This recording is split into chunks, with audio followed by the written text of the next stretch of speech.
نوٹوں کی گڈی میں خون سے زیادہ طاقت ہوتی ہے جو رشتوں اور ضمیر کو کریت کریت کر کھا جاتی ہے۔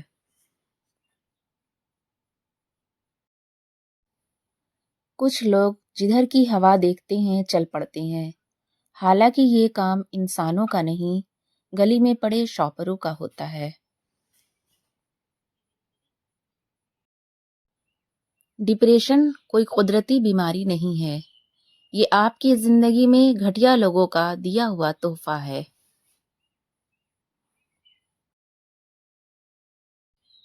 نام خدا ہر جگہ، ذکر خدا کہیں کہیں، ذکر خدا بھی ہو اگر خوف خدا کہیں نہیں۔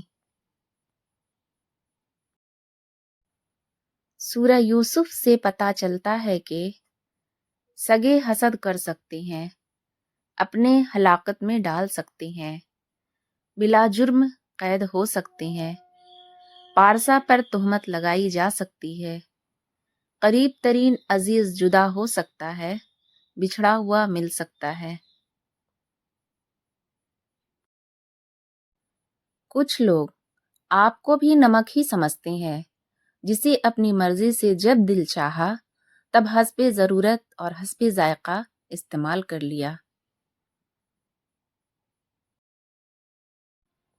کبھی بھی کسی کو کمتر نہ سمجھنا، کیونکہ 5 روپے کا پین بھی 5 کروڑ کا چیک سائن کرنے کے کام آتا ہے۔ دنیا کے حسین ترین احساسات میں سے ایک احساس ماں سے باتیں کرنا ہے۔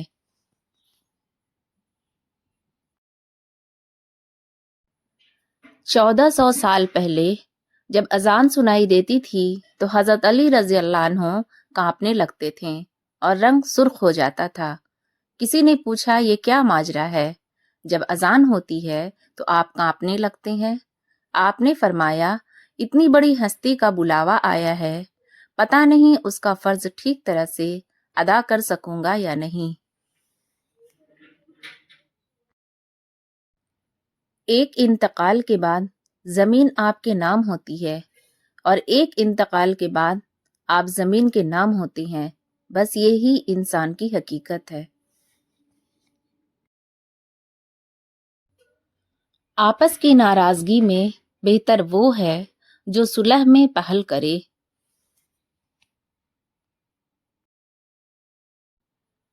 تم جو دیتے ہو وہ تم نہیں دیتے، تمہیں تو دینے کی توفیق بھی تمہیں دینے والا دیتا ہے۔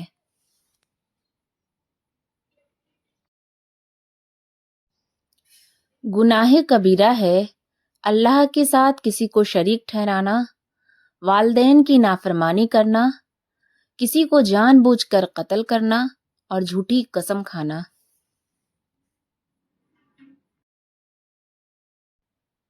سب مل کر کھانا کھاؤ، الگ الگ ہو کر مت کھاؤ، اس لیے کہ برکت سب کے ساتھ مل کر کھانے میں ہے۔ جب اللہ تعالیٰ نے مخلوق کو پیدا کیا تو لوح محفوظ میں یہ لکھ دیا میری رحمت میرے غصے سے بڑھی ہوئی ہے۔ یہ تحریر سامنے عرش پر موجود ہے۔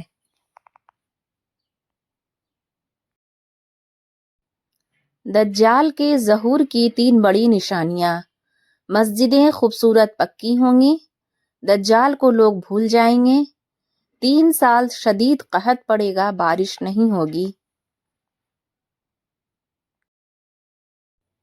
نظر لگنا ایک حقیقت ہے، پھلدار درختوں اور کھڑی فصلوں کو بھی نظر لگ جاتی ہے، والدین کی اپنے ہی بچوں کو نظر لگ جاتی ہے، اسی طرح ذہانت اور خوبصورتی پر بھی نظر بد کے اثرات ہو جاتے ہیں۔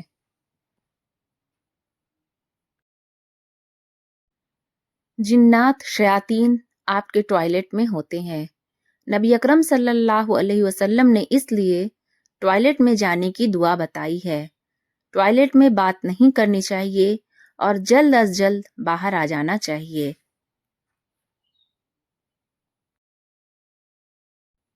جو شخص کھانا کھا رہا ہو اور کوئی 2 آنکھوں والا اسے دیکھ رہا ہو اور وہ اسے اس میں سے کچھ نہ دے تو وہ ایسی بیماری میں مبتلا ہوگا جس کی کوئی دوا نہیں۔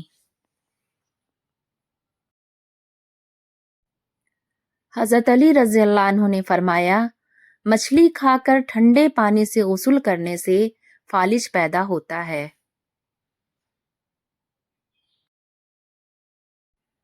رشوت کبھی اکیلی نہیں آتی، دینے والے کی بد دعا، مجبوریاں، دکھ، تکلیف، غصہ، دباؤ اور فکر بھی نوٹوں میں لپٹی ہوئی ساتھ آتی ہے۔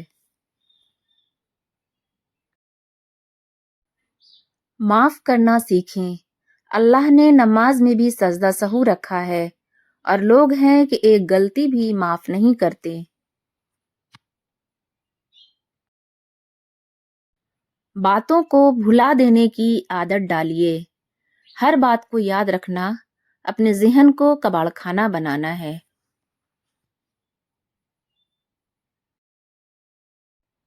کتنے لوگ ایسے ہیں جو زمین پر مشہور ہیں مگر آسمان پر گمنام ہیں، اور کتنے ایسے ہیں جو زمین پر گمنام ہیں اور آسمان پر مشہور ہیں۔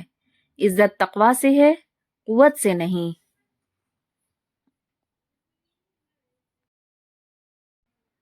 کوشش کریں کہ آپ پر کوئی سورج ایسا طلوع نہ ہو جس میں آپ نے نماز، قرآن، اذکار اور توبہ نہ کی ہو۔ بے شک خوش قسمت ترین ہے وہ لوگ جو کوئی دن ان کے بغیر نہیں گزارتے۔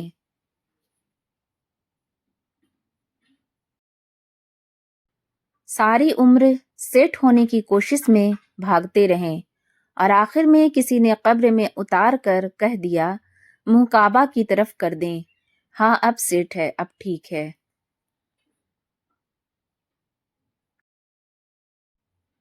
رسول اللہ صلی اللہ علیہ وسلم نے ارشاد فرمایا، جو شخص کسی مسلمان کا پردہ رکھے گا، اللہ تعالیٰ قیامت کے دن اس کا پردہ رکھے گا۔ رسول اللہ صلی اللہ علیہ وسلم نے فرمایا، تم اپنے لیے شفا کی 2 چیزیں، شہد اور قرآن کو لازمی پکڑ لو۔